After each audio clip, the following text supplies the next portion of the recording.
Kinikilala ng defense team ni VP Sara Duterte ang desisyon ng Senado na isantabi ang impeachment trial. Wala namang tiyak na sagot ang OVP kung nasaan ngayon ang bise sa kasagsagan ng debate sa pagpapatalsik sa kanya. Nasa frontline na balitang yan, Kari Quito.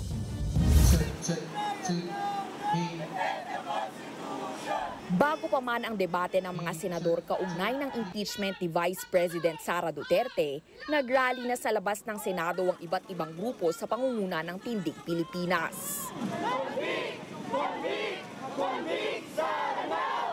Panawagan ng mga rallyista dapat ituloy ang impeachment trial kay VP Sara. Hindi raw dapat sukuan ang mga issue ng confidential funds ng BISE. Naghain na ng mosyon ang Tindig Pilipinas para baliktarin ang desisyon ng Korte Suprema sa pagdedeklarang unconstitutional ang impeachment. Dapat the trial should proceed forthwith upang magpanawagan sa ating mga senador na gampanan nila yung constitutional duties po nila. Ang pinaka-importante dito sa impeachment ay to hold high officials of government accountable for whatever violation of our Constitution. Sa gitna ng mainit na isyung ito, nasaan nga ba si VP Sara? Hindi makapagbigay ng tiyak na sagot ang Office of the Vice President. Who knows? She can just be right in the office.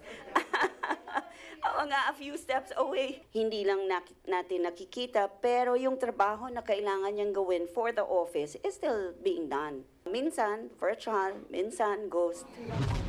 Sabi pa ni OVP spokesperson Ruth Castelo, wala raw magbabago anuman ang maging desisyon ng Senado sa impeachment complaint.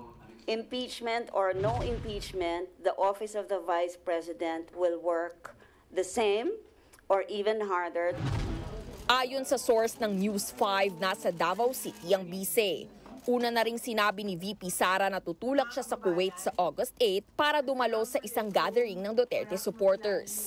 Pero ayon sa Malacanang, hindi pa naghahain ng request for travel authority ang BISE kaugnay ng nakatakda niyang biyahe.